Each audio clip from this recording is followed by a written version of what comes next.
O Canadá é conhecido por suas montanhas nevadas, florestas intocadas, lagos cristalinos, pessoas amigáveis e prestativas. É? E aquele delicioso xarope de bordo. Agora, eles podem adicionar algo mais à lista: a água mais antiga do mundo. Em 2016, os pesquisadores perfuraram 3 quilômetros e encontraram um antigo reservatório na Mina Kidd, em Ontário. Acredita-se que a água tenha pelo menos 2 bilhões de anos. Água não fresca. Ela foi encontrada borbulhando em cavernas no subsolo, dentro dos 8 milhões de quilômetros quadrados do escudo canadense, um dos maiores escudos geológicos continentais do mundo. A área sofre muito pouca atividade tectônica de placas, possivelmente explicando como a água permaneceu intocada por tanto tempo. Cientistas e pesquisadores analisaram o líquido e encontraram gases dissolvidos de hélio, argônio, xenônio e néon, intocados por qualquer fonte externa. Havia até vestígios de micróbios que datam de bilhões de anos. Essa foi uma descoberta impressionante para a ciência que nos permitiu olhar para o passado em um mundo perdido. Se a água que sustenta a vida puder ser encontrada quilômetros abaixo da Terra, seria possível encontrar a mesma coisa em outros planetas, como Marte e Saturno, além das luas de Júpiter. O Ponto Nemo é o local mais distante da Terra, oficialmente chamado de Ponto da Inacessibilidade do Pacífico, mais ou menos como minha vaga de estacionamento. Fica tão longe da Terra que os humanos mais próximos geralmente são os astronautas. A Estação Espacial Internacional orbita a Terra a cerca de 400 quilômetros de distância, enquanto o local povoado mais próximo, em todas as direções do Ponto Nemo, está a cerca de 2.690 quilômetros de distância. Como o seu nome oficial é um pouco longo, foi apelidado de Ponto Nemo, em homenagem ao Capitão Nemo, de 20 mil léguas submarinas. Nemo significa ninguém em latim, o que se encaixa perfeitamente nesta área, porque não há pessoas por perto. A Floresta Torta é encontrada em Gryfino, na Polônia. É um bosque de 400 pinheiros excepcionalmente curvos que foram plantados por volta de 1930.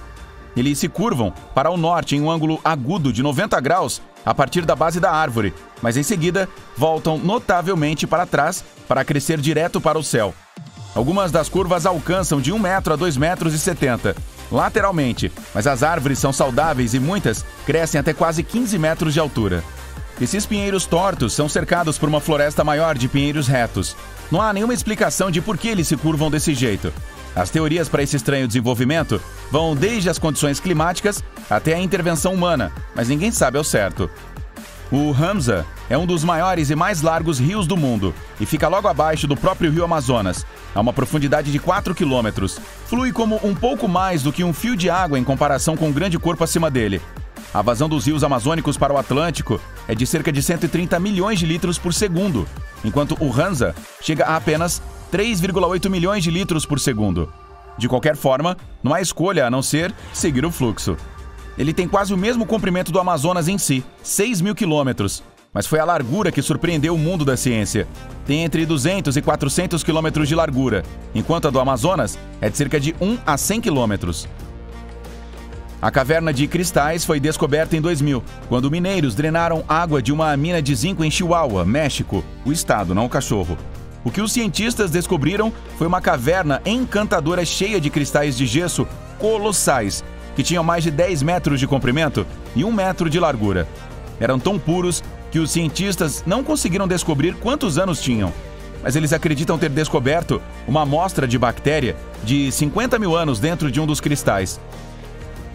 Também conhecido como o Rio das Cinco Cores, Caño Cristales é uma das maravilhas naturais mais incríveis de toda a Colômbia.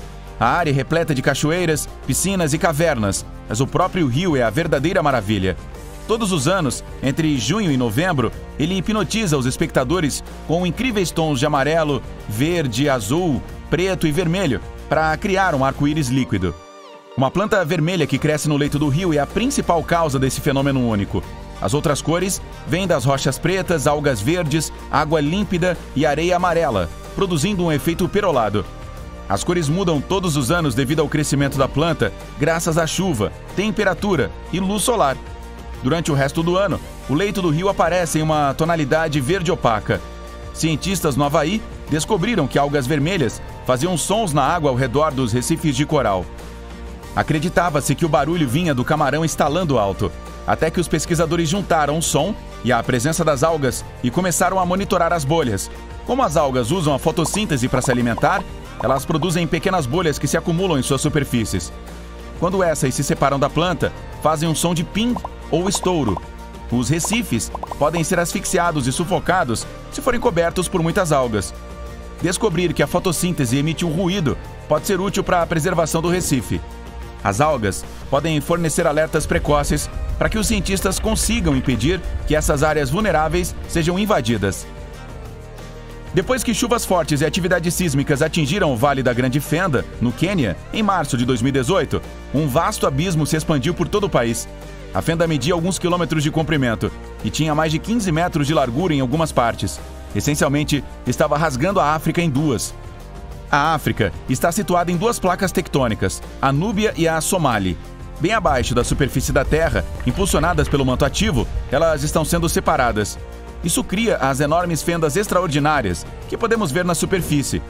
Levará milhões de anos para que o grande continente realmente se separe em dois pedaços. Eu não estarei por aí, então... Mas quando isso acontecer, também criará uma nova bacia oceânica.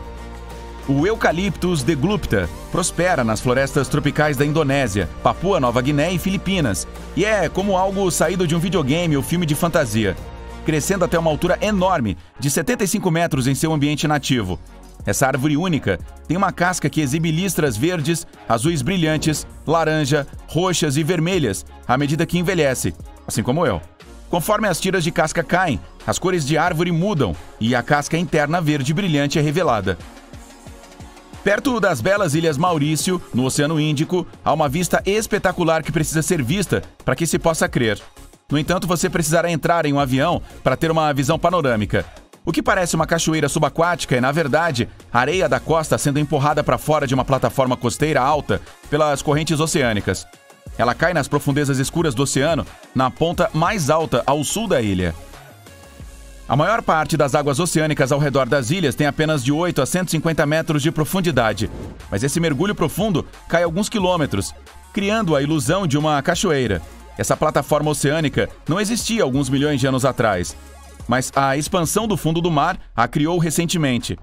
As palmeiras andantes da Amazônia são uma das maneiras mais exclusivas e intrigantes pelas quais as plantas se movem para chegar ao local perfeito para tudo o que precisam.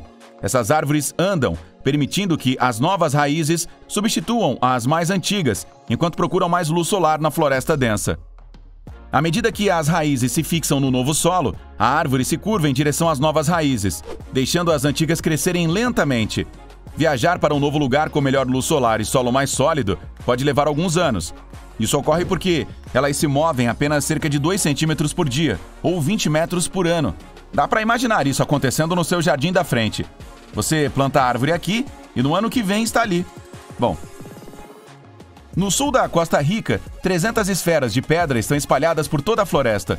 Algumas pesam tanto quanto uma bola de boliche, enquanto outras podem ter até 15 toneladas. Seu propósito e como elas foram feitas há tanto tempo são uma incógnita para nós. Descobertas na década de 1930, muitas foram removidas e transportadas ao redor do mundo. Foi apenas a partir da década de 1970 que começamos a preservar e protegê-las. Embora elas sejam um mistério, os arqueólogos sabem que são feitas de rocha de granodiorito, semelhante ao granito. Se forem esculpidas por uma civilização, sua forma quase perfeita deve ter sido feita por cinzelamento com pequenas pedras. A depressão Danakil, na Etiópia, é um ambiente que parece pertencer a outro planeta, cheio de poças de lava, fontes termais coloridas de neon brilhante e vastos salares. O local é também candidato para a maior temperatura média durante todo o ano, com 34 graus. Gases venenosos enchem a área com as fontes termais cheias de ácido. Pior, ela recebe apenas 20 centímetros de precipitação anual. É também um dos locais mais baixos do planeta, ficando 125 metros abaixo do nível do mar. Não é à toa que é um dos pontos mais inóspitos do planeta. Parece bom, sem multidões. Bora!